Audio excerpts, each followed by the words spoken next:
Dave has become an award-winning journalist writing for the Detroit Metro Times, the Detroit Free Press, and ESPN. He has also served as a volunteer groundskeeper at the Tiger Stadium site in Detroit, as well as historic Hamtramck Stadium from the Negro Leagues. In 2017, Dave delivered the Shrine Ceremony's keynote address. Now he returns here to present the Shrine plaque to Ron, this new shared neighborhood that they are enjoying in the Baseball Reliquary. Welcome.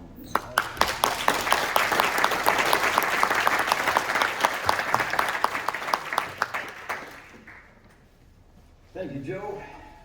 Greetings, my fellow reliquarians. The moment of truth has finally come. Again, my name is Dave Mesrey. It's great to be back here again with all of you on Induction Day, induction into the Baseball Reliquary Shrine of the Eternals. Our final inductee today really needs no introduction, but I'm going to give him one anyhow. In the early 70s, when I was just a kid on the east side of Detroit, my father used to take me to ball games every now and then at Tiger Stadium. And like many of you here today, I became a baseball fan at an early age. When Ron LeFlore joined my hometown Detroit Tigers in the summer of 1974, he moved into a house on Somerset Street, just one street over from me.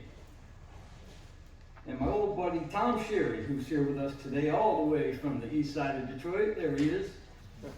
Well, Tom grew up just 3 doors down from Ron. So we've got a nice contingent of Detroiters here today to celebrate Ron's induction, and it's just so great to be here to present this to Ron. Now, you know, when I was a kid, I didn't really piece everything together until much later about, you know, I had some idea that, you know, the Tigers center fielder lived in our neighborhood. And, you know, all these years later, you know, coming to know his story, and we all know his story, I still can't believe it. It's unbelievable. You know, I mean, truth really is stranger than fiction. So you all know the story. It's incredible, it's improbable, it's impossible. But, you know, I like to think it can only happen in Detroit. In the winter of 1970, a 21-year-old Ron LeFlore and 2 of his buddies robbed a bar on the east side of Detroit called Dee's Bar. And of course, they got busted. Ron was sentenced to 5 to 15 years in a state prison in Jackson, Michigan, where he served time alongside a political prisoner by the name of John Sinclair. Now, Sinclair was there because he had sold 2 joints to an undercover cop, and they gave him 10 for 2. 10 years for 2 joints. But luckily for John Sinclair, a guy by the name of John Lennon heard about his story, and he came to Ann Arbor, Michigan to play a benefit concert for John Sinclair with the likes of Bob Seger and Stevie Wonder. And shortly after that rally, Sinclair was released from prison, and many years later he would be seen as the man in Michigan who finally legalized marijuana. So if Ron was ever going to get out of the joint, he was going to need a miracle too. And sure as shit, he got one. Now, Ron hadn't played any organized baseball growing up, but, you know, to blow off a little steam, he decided to join the prison baseball team. And his first real game was in Jackson, Michigan on May the 18th, 1971. And as you know, just 3 short years later, he was the starting center fielder for his hometown Detroit Tigers. It's the stuff of legend, and you know, 50 years later, I still can't believe it. But this shit really happened.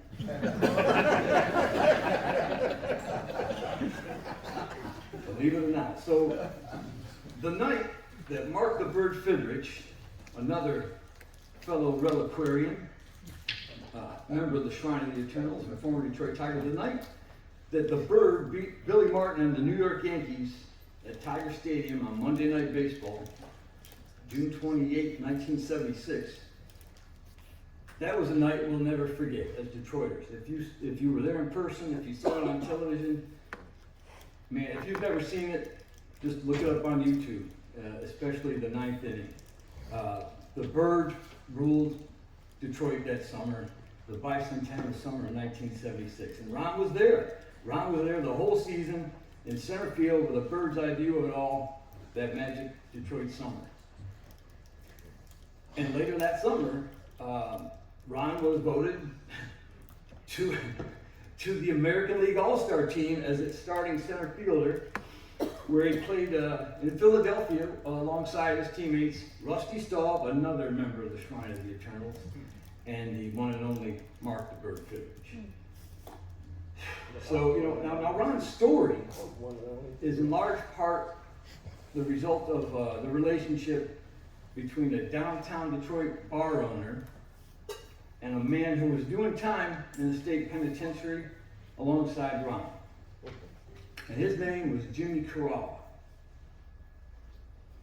Now, Corrala was in the joint for extortion, and he just happened to be the prison's baseball coach. And after watching Ron play for just a few short weeks, Corrala realized this was no regular inmate. This guy was a world-class athlete.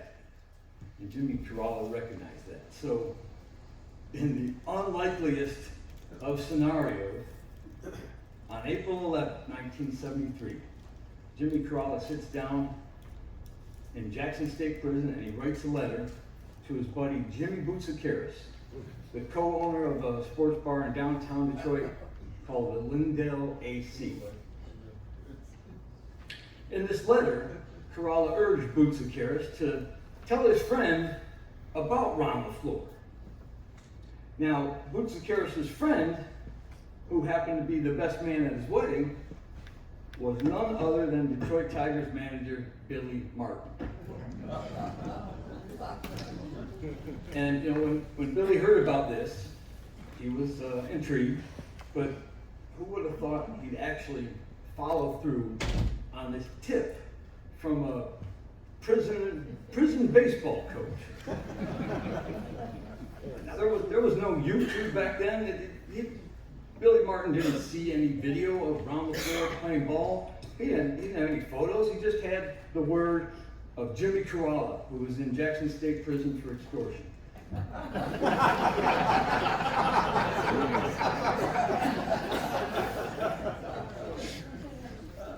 A few short weeks later, on May the 23rd, 1973, at the behest of Jimmy Corrala, prisoner number 128149, Jimmy Boutsikaris, the owner of the Lindell AC, and his friend, Detroit Tigers manager Billy Martin, hopped in a car along with Detroit Tigers announcer Ernie Harwell, and they drove about an hour west of Detroit to watch Ron and his teammates play a ball game in the state penitentiary in Jackson, Michigan. Who would have thunk it? But their game that day was rained out. But they got to meet Ron, and Billy said to him, if you get a weekend furlough or anything, come on back to Detroit and we'll give you a workout. And he did. And just a short time after that, Ron was granted a one-day furlough so he could travel back home to Detroit and work out for his hometown Detroit Tigers. Needless to say, they were impressed. Why not? Right?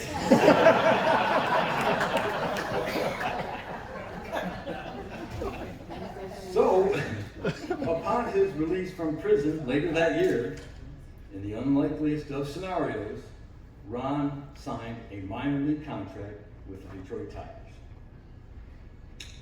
If I'm not mistaken, he got a $6,000 signing bonus and $500 a week. They sent him to play A-ball in Clinton, Iowa, where his manager was none other than Jim Leland. Still, what were his chances? What were the chances that he'd actually make it out of Clinton, Iowa, to the major leagues? I would say they were about 1 in a million. So, after only about a year in the Tigers farm system, and just a week before Richard Nixon resigned as President of the United States, Ron was promoted to the Tigers and made his big league debut on August the 1st, 1974, before some 9,000 fans at Milwaukee's County Stadium. After 2 seasons of ups and downs with the Tigers, Ron had a breakout year in 1976, starting the season with an incredible 30-game hitting streak and earning himself a starting spot on the American League All-Star team. Soon there was a book about Ron. It was titled Breakouts, From Prison to the Big Leagues. And that was followed by a made-for-TV movie starring LeVar Burton called 1 in a Million, the Ron LeFlore story. And I would be remiss if I did not mention, we have here with us today a special guest all the way down from the Bay Area. Author Adam Hennig is here with us today, and he's got a new biography of Ron LeFlore, which is coming out next April, and that book is titled Baseball's Outcast, the story of Ron LeFlore. So keep your eyes out for that. Adam Hennig, he's right over here, folks.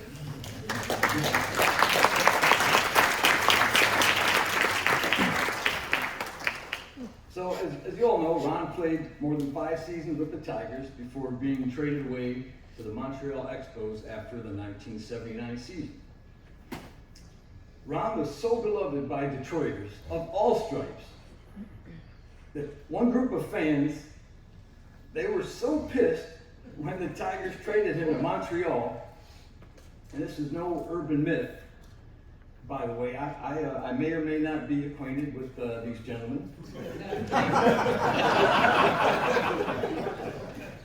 One night, these guys, after the trade, sending Ron LeFlore to the Montreal Expos for Dan Schatzeder, these guys were so pissed that under cover of darkness, they went to this little island in the Detroit River called Belle Isle. And that's where they knew of a riding stable, and they procured a big plastic bag of horse manure. And under cover of darkness, these guys, again, I have no idea who they are. The word on the street is, the next thing they did, under cover of darkness, those guys literally dumped a load of horse manure on the sidewalk outside the team's executive offices at Tiger Stadium. It was their way of saying this was a horseshit trade. So the following season in 1980, Ron made his mark on the National League, racking up an incredible 97 stolen bases for the Expos. Just edging out, on the last day of the season, just edging out Pittsburgh's Omar Moreno for the National League stolen base title. And during those final years of the final days of the 1980 season, Ron was running the bases with a broken arm. Ron had injured his arm the last week of the season, but his manager, I believe it was Dick Williams, he still wanted to use Ron as a pinch runner that final week of the season. And he did. And Ron got in just enough times and stole just enough bases with a broken arm to edge out Omar Moreno for the National League stolen base title.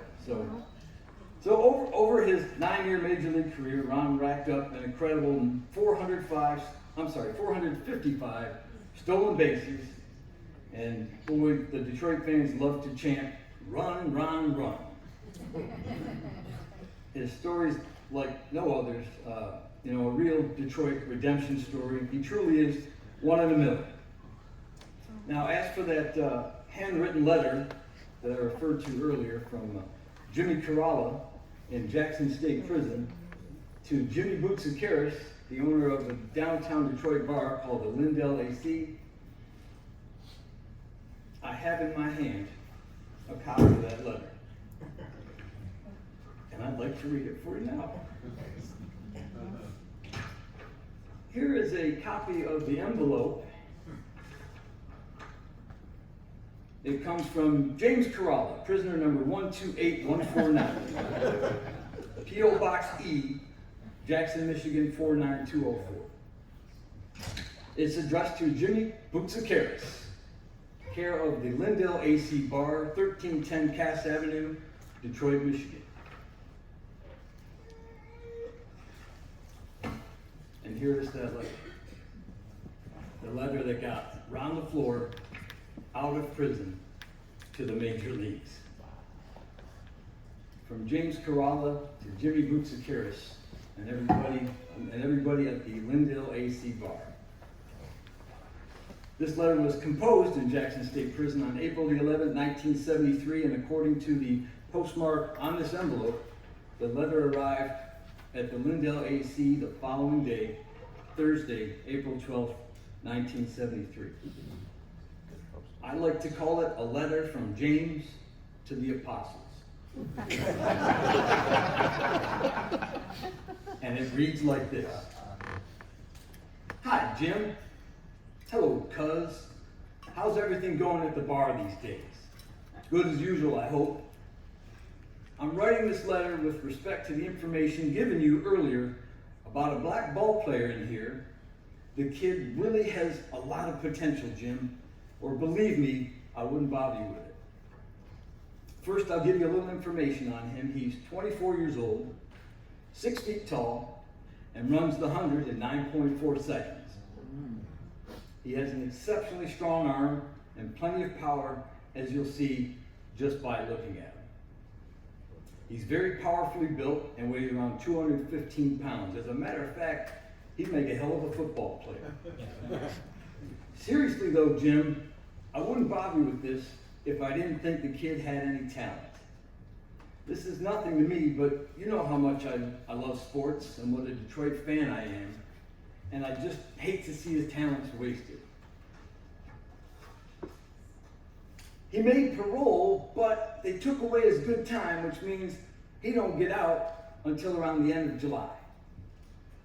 If it's at all possible to maybe send a scout down here to watch him play, which is every weekend, and if he likes him enough, I'm sure a letter from Billy or someone in the organization can get him out much earlier. Like I said, Jim, I think this kid is well worth it, believe me. As for me, I go to the parole board in July of '74. I'm a little too old for baseball, but I'm pitching softball fast pitch, and I can still hold my own. Well, Jim, the letter concludes, I appreciate your time, and if you can do something, I'm sure you won't be sorry. If you can send me a card or a short letter, tell me what you have in mind. I can also call you if you want me to, so just let me know. The athletic director is here. The athletic director's name here is Kermit Smith. Just ask for him or me. As for the kid's name is Ron LeFlore. Wow. Ladies and gentlemen, please join me in welcoming the newest member of the Baseball Reliquary Shrine of the Eternals, the one and only Ron LeFlore.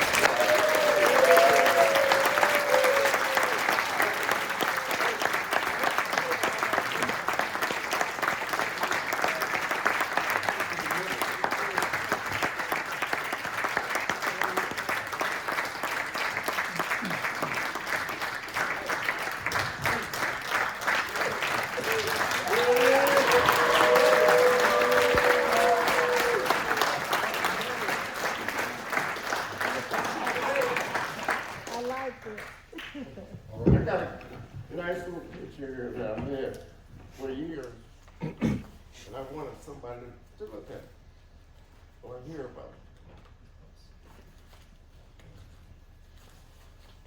Hold on a second, please. Yeah. You're fine. Okay. I got a picture here of me me stealing the base against the Oakland A's and Ricky Henderson. But I beat him out. That was the good thing about it. I didn't play a lot of minor league baseball or high school baseball or anything like that. I was signed by Jim Leland and the Detroit Tigers, and I had an opportunity to get an appointment with the Detroit Tigers to work out and see if I could pass the torch from the prison to Tiger Stadium. Excuse me. You people have done so much for me, and I appreciate every moment. Really am. I'm happy about being prepared to teach me to you guys. But I love you, and you guys love me. You guys really helped me out. Because if I wouldn't have had you guys, this would have never been happy for me. And this is a happy thing in the world that is happening to me in my 77 years of life. And I'm doing pretty good, but I'm a double amputee. I just beat cancer.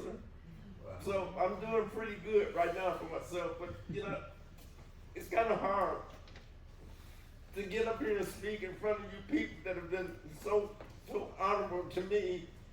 It's really helped my life, other than these double amputees that I've had. But I still love you guys, and I had a bad little career as a kid. And I went to Jackson State Prison, and I did 5.5 years with no baseball experience in my life. I started playing in Jackson Prison, and I had an opportunity to go to the Detroit Tigers and work out. And obviously the workout was excellent for me. Billy Martin signed me right away. He signed me that day that I worked out at Jackson State Prison. And I don't have anybody to thank but you guys, and I really appreciate the support that you've given me throughout my little career in Major League Baseball. But I really appreciate all the efforts that you people have given me, and I'm proud to be a Detroit Tiger baseball fan. And it's really helping me get out of the problems that I had, and I'm having a chance to speak to you guys. And if it wasn't for you, I wouldn't be here. I may have not been alive, but the Tigers gave me an opportunity to come up here and speak to you guys about how I did as a Little League kid. I didn't do anything in Little League. I didn't play Little League at all. I had an opportunity to work out with the Tigers, and that opportunity afforded me the chance to play Major League Baseball. And I'm so appreciative to you fans for really supporting me and putting me in front. And I appreciate all you guys' efforts. And I'll never forget you as long as I live. You people are my life now. And I love you all for that. And I appreciate your efforts in putting together you guys for my record area of induction. I'm so proud of you guys supporting me, and I'm so proud of you for supporting me through my Whittier life as a kid. But today, I can sit in front of you guys and thank you all for being a part of my life. I never would have had this opportunity if it wouldn't have been for you guys. And I'm so proud to be a member of the Detroit Tigers organization for the rest of my life. And I appreciate you fans for giving me the opportunity to play for you, perform in front of you. And it's been a pleasure for me. I really support you guys for everything that you're doing, and I support myself for you guys helping me out. If it wouldn't have been for you, I wouldn't be here today. I know that for a fact. I know I'd have been murdered or something because I didn't have a good life as a youngster. I was a criminal, a little criminal, but still, I didn't quit on myself. And that was something that I had a lot of opportunities, to play Major League Baseball. And once I got that opportunity, it was lights out. I had the chance to be one of the best baseball players in the major leagues in the period of time that I played. And I'm so thankful to all of you who voted for me for this opportunity to get up here and speak about you, because If it wasn't for you guys, I wouldn't be up here.